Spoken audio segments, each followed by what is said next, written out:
शरद पवारांच्या पक्षाच्या आमदारांची आज बैठक। विधिमंडळ गटनेत्याच्या निवडीसह महत्त्वाच्या विषयांवर चर्चेची शक्यता।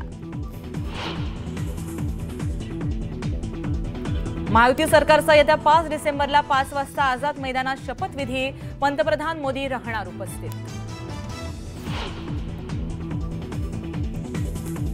मुख्यमंत्री भाजपचाच होणार।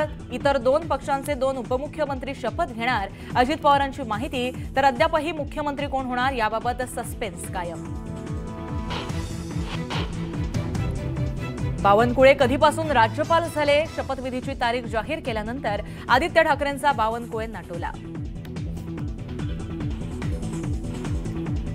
बुलढाण्यात टिपू सुलतान यांच्या मिरवणुकीदरम्यान राडा। धाड इथं 2 गटात तुफान दगडफेक आणि जाळपोळ। मोठा पोलीस बंदोबस्त तैनात। पिसे येथील न्यूमॅटिक गेट सिस्टीममध्ये बिघाड। मुंबई शहरासह उपनगरात 1 ते 5 डिसेंबरपर्यंत पाणी पुरवठ्यात 10% कपात। पाणी जपून वापरण्याचं आवाहन।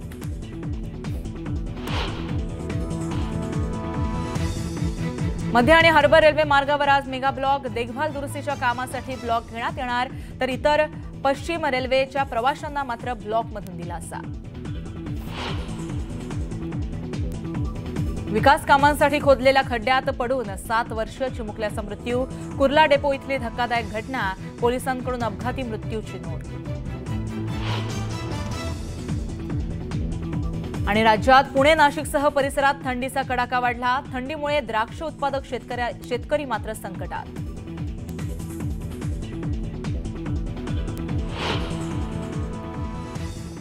नमस्कार, मी गार्गी गोरेगावकर बुलेटिनमध्ये तुमचं स्वागत करते। एक ब्रेकिंग बातमी पाहतोय।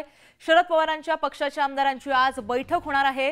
विधिमंडळ गटनेत्याची निवड आणि त्याचबरोबर इतर महत्त्वाच्या विषयांवर या बैठकीमध्ये चर्चा होणार आहे।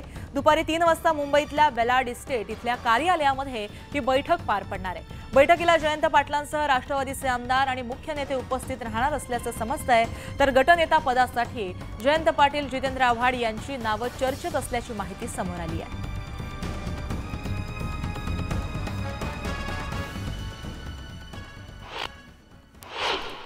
भाजपच्या आमदारांची विधिमंडळ पक्षनेता निवडण्यासाठी बैठक 3 डिसेंबरला दुपारी मुंबईमध्ये होणार आहे। प्रदेशाध्यक्ष बावनकुळे यांनी ही माहिती दिली आहे। महाराष्ट्रातील नव्या सरकारचा आझाद मैदानावर शपथविधी होईल अशी माहिती भाजपचे प्रदेशाध्यक्ष चंद्रशेखर बावनकुळे यांनी दिली। पंतप्रधान मोदींच्या उपस्थितीमध्ये 5 डिसेंबरला संध्याकाळी 5 वाजता शपथविधी पार पडेल। बावनकुळेंच्या ट्विटनंतर न्यूज 18 लोकमतच्या बातमीवर शिक्कामोर्तब झालाय। एका पक्षाच्या अध्यक्षानं शपथविधीची तारीख सांगितली, हे खरं म्हणजे ते राज्यपाल झाले की काय, असा खोचक सवाल आदित्य ठाकरेंनी केलाय। दरम्यान एवढा महत्त्वाचा दिवस असताना काळजीवाहू मुख्यमंत्री असे गायब कसे होतात? सर्वसाधारण माणसाकडे हेलिकॉप्टर नाही का? असा खोचक सवाल देखील आदित्य ठाकरेंनी शिंदेंना केलाय। मी मंत्रिमंडळामध्ये असलो तर चांगलीच गोष्ट आहे अशी प्रतिक्रिया सुधीर मुनगंटीवार यांनी दिली। जो गटनेता असतो तोच मुख्यमंत्री असेल असा नियमच असल्याचं विधान मुनगंटीवार यांनी केलंय। त्यामुळे फडणवीस मुख्यमंत्री होणार का अशा चर्चांना उधाण आलंय। फडणवीसच मुख्यमंत्री व्हावेत अशी आमची इच्छा आहे अशी प्रतिक्रिया प्रवीण दरेकरांनी दिली। तिघांच्या समन्वयातूनच मुख्यमंत्रीपदाचा निर्णय होईल असं देखील दरेकर म्हणाले। आम्ही शपथ घेणार की नाही हे शिंदे ठरवतील अशी प्रतिक्रिया संजय शिरसाट यांनी दिली। तसंच एकनाथ शिंदे हिताचे निर्णय घेतील असं सुद्धा शिरसाट म्हणाले। मुख्यमंत्री शासन आपल्या दारी या कार्यक्रमाचा राज्यभर बोलबाला रंगलाय। महाराष्ट्र राज्याला प्रतिष्ठेचा असा स्कॉच पुरस्कार या कार्यक्रमाला प्रदान करण्यात आला। 280 प्रकल्पांमधून शासन आपल्या दारीच्या महाराष्ट्रातील मॉडेलची निवड ही करण्यात आली आहे। दरम्यान आता लक्ष शासन आपल्या दारी 2.0 असं विधान मुख्यमंत्री एकनाथ शिंदेंनी केलंय। मुख्यमंत्री एकनाथ शिंदे सध्या त्यांच्या दरे या गावामध्ये आहेत। दरम्यान एकनाथ शिंदेंना 105 डिग्री ताप आल्याची माहिती समोर आली आहे। शिंदे दिवसभर घराबाहेर पडलेले नाहीयेत। काळजीवाहू मुख्यमंत्री एकनाथ शिंदेंना ताप आला आणि घशाला इन्फेक्शन झालंय। त्यामुळे 4 जणांच्या डॉक्टरांच्या पथकाकडून शिंदेंवर उपचार सुरू आहेत अशी माहिती कौटुंबिक डॉक्टर RM पार्टे यांनी दिली आहे। तसंच शिंदे आज आपल्या मुंबईत येथील जातील अशी माहिती सुद्धा डॉक्टरांनी दिली आहे।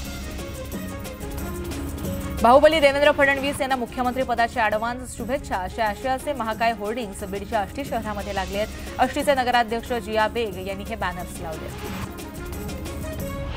शिंदेंनी जी भूमिका घेतली त्याला आमचं समर्थन असेल अशी प्रतिक्रिया मंत्री उदय सामंत यांनी दिली आहे। दरम्यान लवकरच मंत्रिमंडळ आणि मुख्यमंत्री शपथ घेतील असं सुद्धा उदय सामंत म्हणाले। फेक नरेटिव्ह नेहमी पसरवल्यास कसा फटका बसतो याचं आत्मपरीक्षण महाविकास आघाडीनं केलं पाहिजे असं प्रत्युत्तर ईव्हीएमच्या आरोपांवर भाजप आमदार संजय केळकर यांनी दिलंय। उत्तर नागपूर मतदारसंघातून भाजपच्या मिलिंद मानेंच्या पराभवादरम्यान मोठा खुलासा समोर आलाय। दरम्यान निवडणुकीमध्ये नितीन राऊत यांनी खालच्या पातळीवर जाऊन जनतेमध्ये माझ्याबद्दल फेक नरेटिव्ह पसरवला असा आरोप केलाय। निवडणूक आयोगानं विधानसभा निवडणुकीमध्ये हेराफेरी केल्याचा आरोप काँग्रेस प्रदेशाध्यक्ष नाना पटोले यांनी केला। रात्रभर मतदारांची संख्या कशी वाढली असा प्रश्न सुद्धा त्यांनी उपस्थित केलाय। ईव्हीएम विरोधामध्ये भीम आर्मीकडून दादरमध्ये आंदोलन करण्यात आलं। दरम्यान आंदोलनकर्त्यांना पोलिसांनी ताब्यात घेतलंय। जळगाव जिल्ह्यातील एका माजी मंत्र्यांसह महाविकास आघाडीच्या 2 उमेदवारांनी ईव्हीएम आणि व्हीव्हीपॅटच्या फेर मत तपासणीसाठी अर्ज केले आहेत। लागणारी रक्कम भरून त्यांनी जिल्हाधिकाऱ्यांकडे निवेदन केलंय। निकालावर संशय घेत ईव्हीएम आणि व्हीव्हीपॅट मशीनची पडताळणी करा अशी मागणी माजी आमदार राजन साळवी यांनी केली। निवडणूक निर्णय अधिकाऱ्यांना त्यांनी तसं निवेदन दिलंय।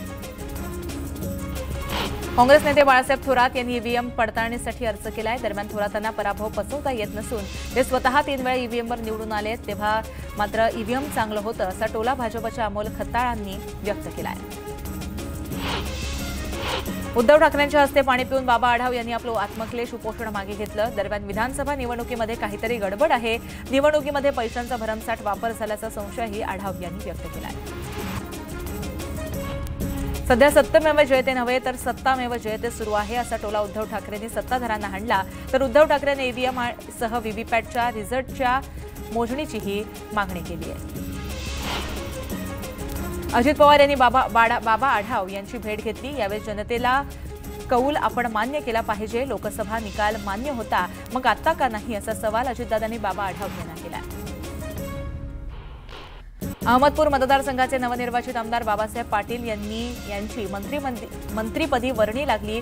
यामुळे अहमदपूरच्या पंचमुखी हनुमान मंदिरामध्ये महाआरती करण्यात आली। यावेळी पाटील यांच्या मंत्रिपदासाठी साकडं घालण्यात आलं।